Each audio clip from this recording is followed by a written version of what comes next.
Aleluia, aleluia, aleluia, aleluia, aleluia, aleluia, aleluia, proclamar com dignidade o Santo Evangelho. Esse tem a vida eterna, e eu farei ressuscitar no último dia de Jesus. Aleluia, aleluia, aleluia, aleluia, aleluia, aleluia, aleluia, aleluia.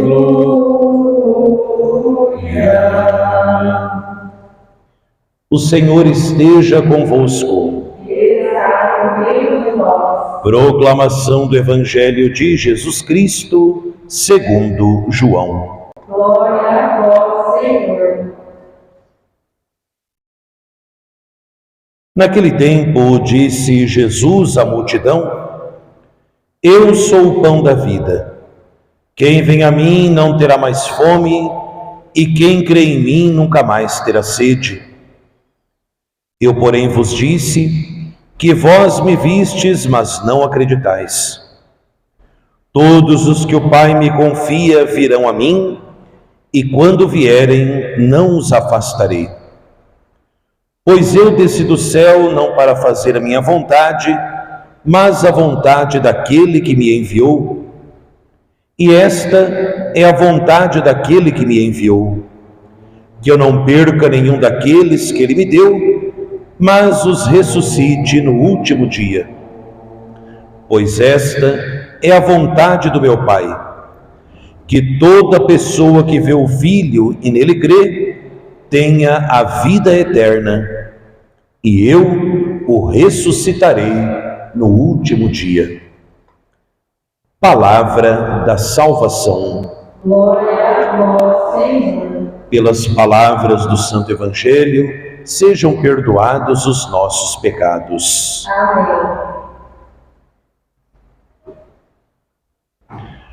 Todos os que o Pai me confia virão a mim, e quando vierem, não os afastarei.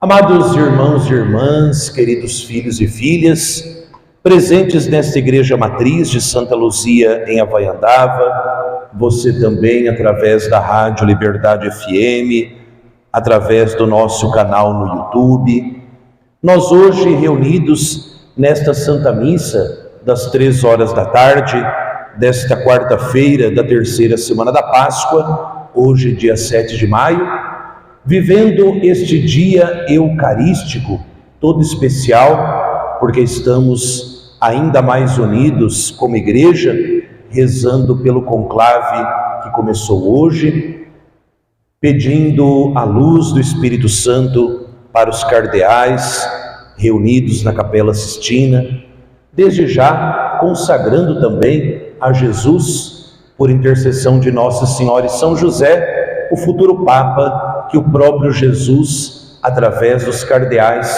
escolherá para a sua igreja, para ser o novo sucessor do apóstolo São Pedro.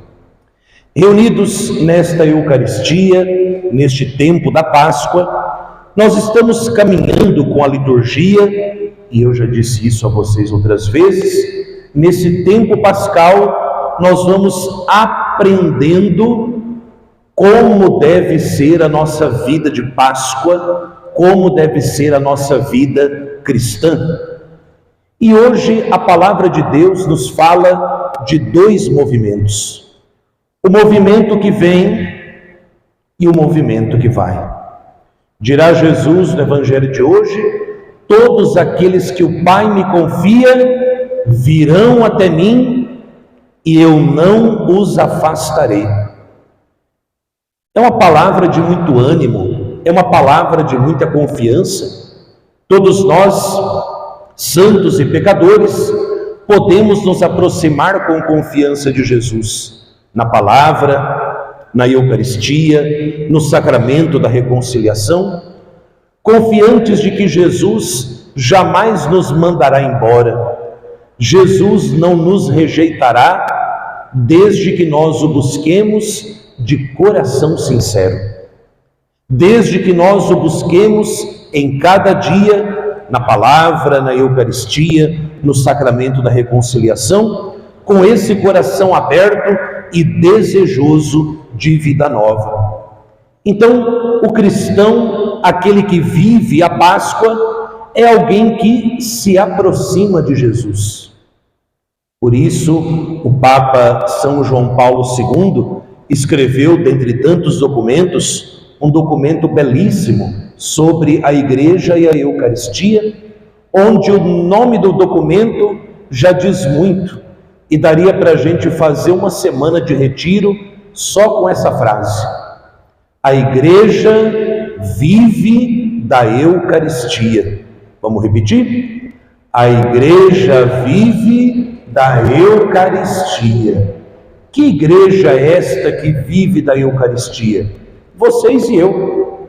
Um cristão que não é eucarístico, um cristão que não sente desejo da Eucaristia, um cristão que não comunga com frequência, um cristão que não adora o Santíssimo Sacramento com frequência, ele é um cristão minguado, ele é um cristão mirrado, ele é um cristão que vai, com o passar do tempo, esfriando a sua fé. A Igreja vive da Eucaristia. Ora, sem a Eucaristia, nós não vivemos. Então, uma das marcas de uma vida pascal, uma das marcas da vida cristã, é justamente a nossa vida eucarística.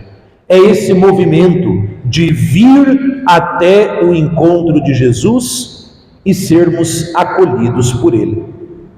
Porém, a liturgia também nos fala desse movimento de saída, quando a Igreja, desde o seu começo, passava pelos momentos difíceis da perseguição. O livro dos Atos dos Apóstolos, e eu convido quem ainda não o leu por inteiro que o leia, é justamente a história da nossa família. São Lucas, ao escrever os Atos dos Apóstolos, descreve para nós o começo da Igreja depois da ascensão de Jesus. E nós que hoje encontramos alguma dificuldade em ser cristão, quando nós vamos tendo aquela moleza de viver a fé, é bom que a gente olhe para o começo da Igreja e veja que aquilo que nós sofremos hoje não chega nem aos pés daquilo que os primeiros cristãos passaram.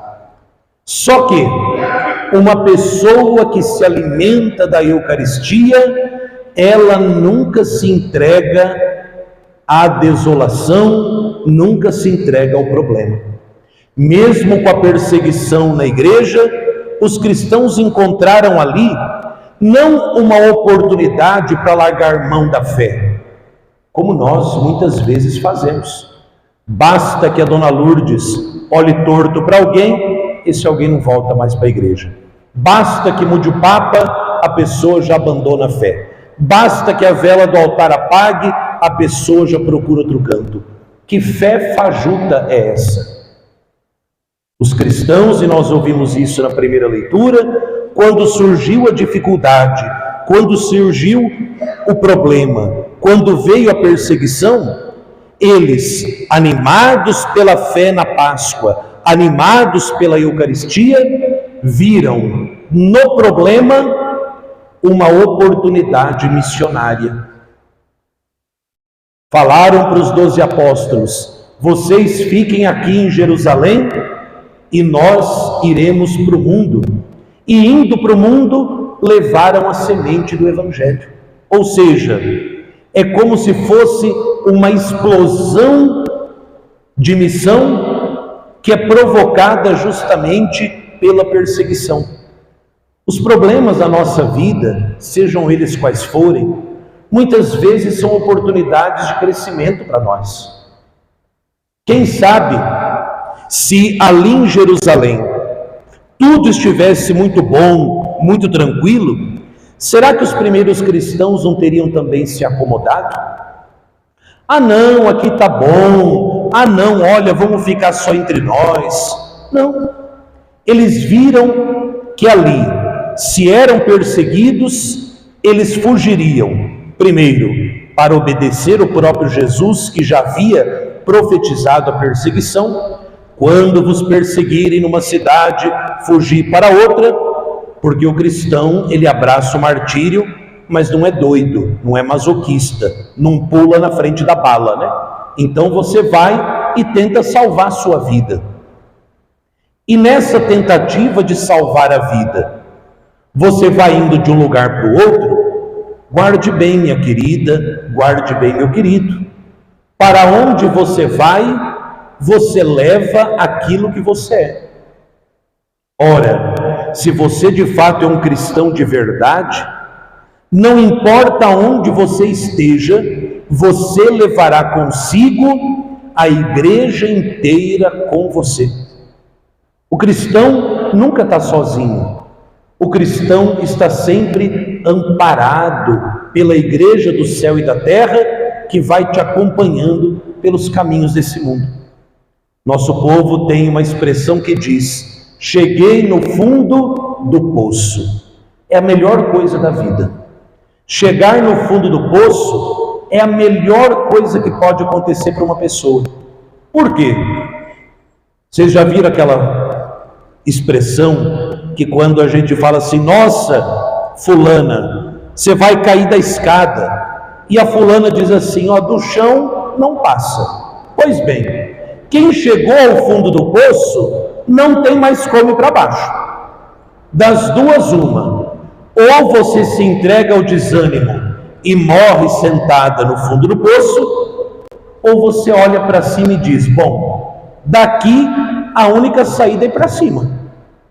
Ora, quando surgem as dificuldades na nossa vida, e elas sempre aparecem, na minha vida de padre, na vida de vocês de leigos, com a irmã Teresa na vida dela de consagrada, com os cristãos no Brasil, na África, onde quer que seja, as dificuldades sempre fazem parte da nossa vida.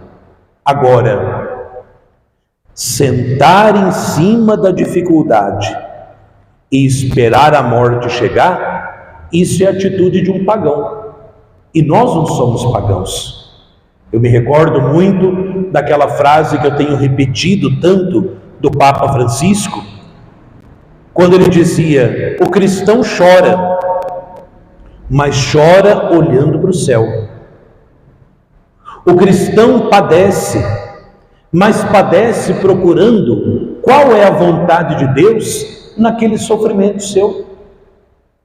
Qual é a vontade de Deus naquela situação difícil pela qual você e eu podemos passar algum dia? Eu me lembro que eu era moleque e de vez em quando me dava uma coceira bem no meio das costas e a mão não alcançava. E às vezes eu ia para a quina da porta e ficava raspando.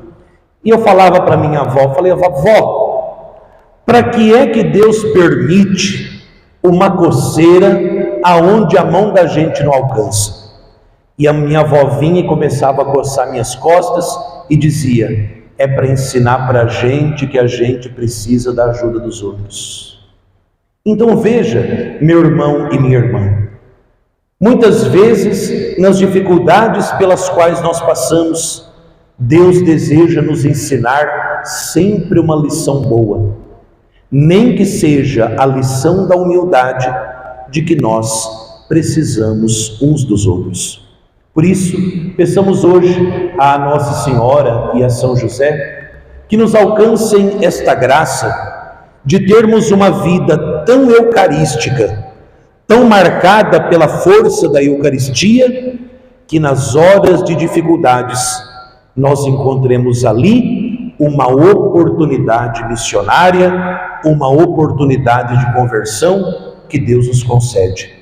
E assim, procurando em tudo a vontade de Deus, sejamos abraçados por Ele que na Eucaristia não nos afasta, mas nos acolhe com amor, graça e misericórdia. Jesus manso e humilde de coração, fazei o nosso coração semelhante ao vosso.